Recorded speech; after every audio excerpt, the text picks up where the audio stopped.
Hey guys, welcome to the final episode 4 of Talking Samurai, which I talk about the cards that appear in the episode of the 4th episode of Six Samurai lore, and explain more in depth about the story itself. So the first card that shows up is Cunning the Sixth Samurai, where Kizan slash Grandmaster Six Samurai is writing on his scroll. Now you can't see what he's writing, so I couldn't figure out what his cunning is, and the effect does not help at all. I can't figure out what does this effect mean? What does this effect do in the story? So it's really difficult. So I left that to the side, just off. And then Gozen match comes up. Now, everybody knows in Gozen match that it's Grandmaster versus Inishi, and in the background is Shien. But, why would Shien sit there while his warriors are there fighting each other to the death? So I decided to make his mind control thing come into effect here, because it's such an important part of the story. So his mind control thing comes up, and he controls Kizan and Nishi to fight each other to death. And then I need a reason. What are they fighting for? I can't, it's cool that they're fighting to the death, but I wanted to have more than that. So I saw Inishi, Shien's Chancellor, and then it's okay, let's make him fight for a title. So they're fighting for a title, the Chancellor. And they're fighting for a Chancellor title. And then it was here that I thought, Cunning, he's writing on a scroll. You know what, I'll make this a whole flashback. This whole entire fight flashback. So I put Cunning as the first part, where he's writing about, in his scrolls, he's writing about his fight against Inishi. And then it also helps to show that Kizan has seeds of doubt in him, doubting his loyalty towards Shien. So it's a good opportunity to show the readers that he has a stronger will than most people would think. Inishi is pretty much the only person at this point under his control within the older generations of samurai. Because Inishi is all about fighting and battle and stuff, which is also what helps solidify his personality for me. He's just a battle-hungry guy. He doesn't really care about anything else, just, he's with Shien so he can fight things. So I made Kizan lose the Gozen match, because Inishi got the title, and Kizan got the eye patch. Now, he has an eye patch, sure, but I didn't want him to have the eye patch because of a ninja, randomly. So, it's a symbolic eye patch, because he got it from his rival during the match, where he started to really doubt Shien, because there's no real reason why they would actually fight to the death, just because they were told to, right? So thanks to the seed of doubt that was planted into him because of Kagemusha, the seed of doubt started to grow more and more, and now he's really doubting Shien. And it helps move the story along. Plus, it makes the readers be come on, Kizan, break free from his control. You can do it. He is a bad guy. Come on, you're almost there. Break free. I wanted the readers to be in the edge of their seat, rooting for Kizan to break free. Not sure how effective it was, but that's that. Elder of the Sixth Samurai shows up. For those of you who don't know, Elder is Shien's daredevil, who grew up to be Shien's advisor to become Elder of Six Samurai, who's fully retired. Oh yeah, on the note of Grandmaster of Six Samurai, I wanted Kizan to be, I wanted Grandmaster to be the Grandmaster of the Six Samurai, the newer generation of Six Samurai, because they came out during the same set. All the Six Samurais, Iro, Kazanji and such, came out with Grandmaster. So at that point, it was kind of I wanted to connect them together somehow. So he's Grandmaster of the lower Generation 6 Samurai. And this point too, I killed off Kageki basically, because he was a cripple. He was dying, like really dying, in the second episode. The second episode he was just on the verge of death. So I finally killed him off, which gave a reason to have Kizan be newer Grandmaster. A lot of people would argue that Kageki is actually alive because of the card on Outwit Nitwit at the end of the episode. I'll get some more of that after we get to that point. But, yeah, where are we right now? Oh, look, he's on his Cunning at the moment. Oh, and I also connected Cunning, like the effect to, like, Chibiusa Samurai, to get another samurai back. I kind of connected it to, the story by, like, going to the story, going back into, like, real life, going back into the story, going back to real life. Like, flashback, story. Okay. What's next?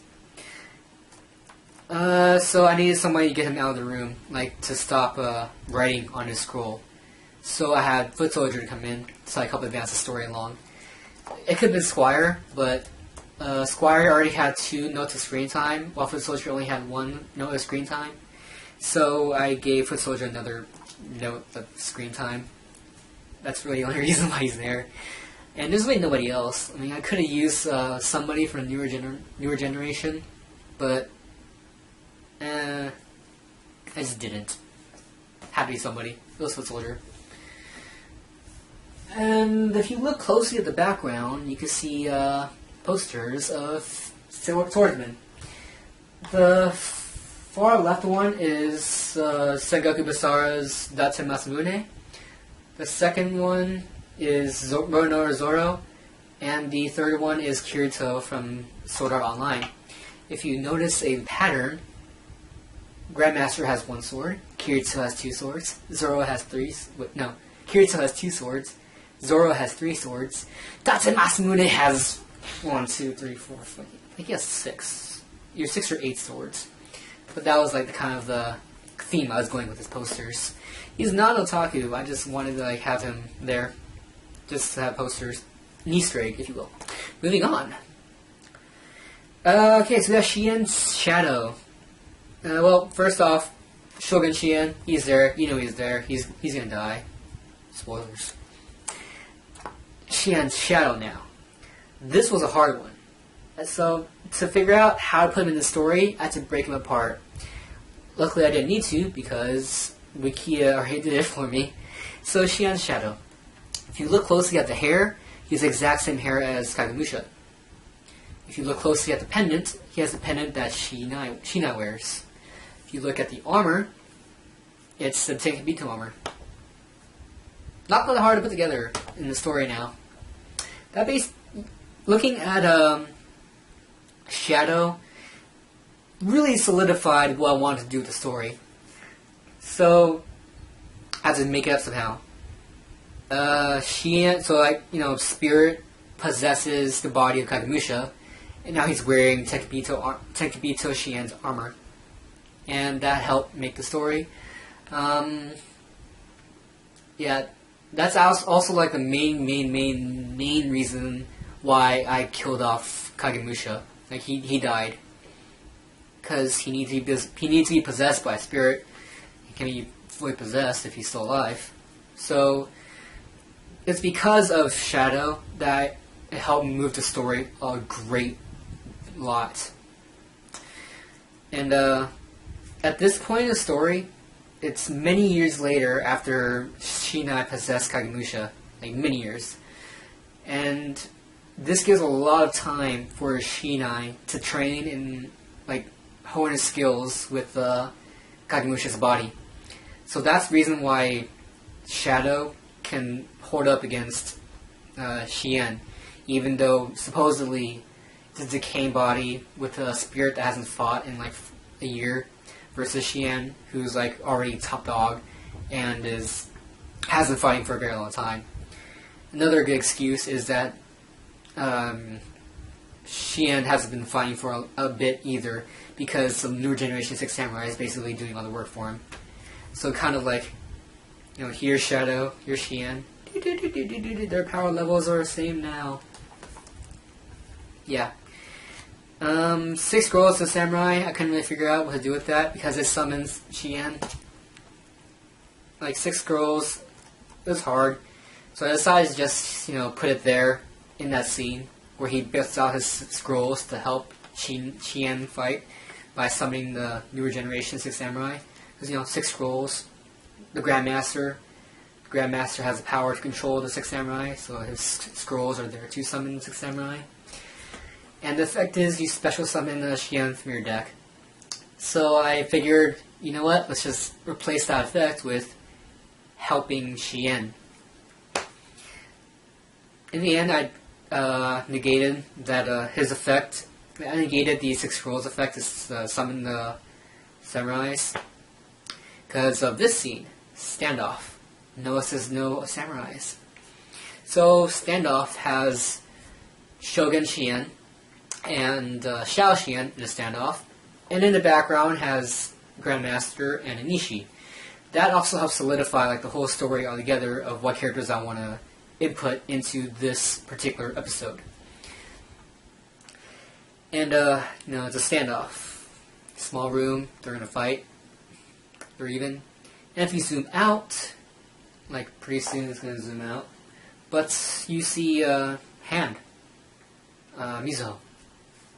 Now, Mizuho is obviously there to assassinate her brother, which means that her mind control has been successfully broken, thanks to Shadow, aka Spirit, aka Kagemusha. So, thankfully, Hand is there to tribute herself, sacrifice her life, to attack Shogun Shien. Now her attempt was unsuccessful because of the card Face Off, or in Japanese it's called Showdown. At the point when I made the episode, but now it's called Face Off. So Hand's attempt to assassinate fails, but this gives a great opportunity for Shadow to give the final hit, and thus successfully killing Shogun Shien. And that ends the era of Shien, his reign of terror.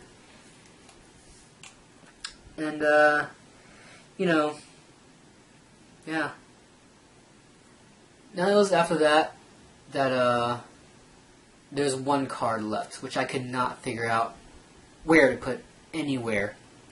That card is Outwit Nitwit. At the bottom of the card, you see Shogun Shien. You see a purple samurai, and you see Hand in the chariot kind of thing, carriage. And at the time I made the lore, when I finally finished the episode, Yu-Gi-Oh! Wikia only listed Iro, Shien, and Hand. So those are characters I want to put in this scene. I couldn't figure out where to put it, so I decided to just make up this whole entire last scene here, off. So it's just kind of place to get closure. I put Grandmaster in the episode because it's still in the first person perspective of Grandmaster. So that's why he's in this part of the episode. So overall I decided, you know what, if I can't fit it in the episode, I may as well make this a closure card. Now, okay, back on the subject. When I was making the script for the lore, and when I finished the lore, it only listed Iro, which is why he's in here, and it gives a good reason to he's gonna give closure to Iro, you get it. And Han, she's there, and Shien. Now, if I was gonna make it into a final, a closure episode, I needed to have him be Kagemusha. And then there's a yellow samurai, which is Kageki, apparently, according to Yu-Gi-Oh! Wikia. I'm just gonna straight up doubt that that's actually Kageki, because I've already made the lore. If you want to argue that that's Kageki, pretend that he was retired instead of dead. That's it. Doesn't change anything at all. So I was kind of mad that like, if Kageki was in Yu-Gi-Oh! Wikia's, like, monster appearances on Outwit Nitwit, I would just simply said that Kageki retired. That's it. I wouldn't say he's dead. He just retired. That's why Grandmaster is there, becoming the new Grandmaster. Either way, it doesn't change the episode at all. But I just wanted you guys to, like, know that in case the question comes up again. Anyway, that is the 4th episode of Talking Samurai. Hope you guys enjoyed the series and look forward to my next project. It's Crow Cresta signing out.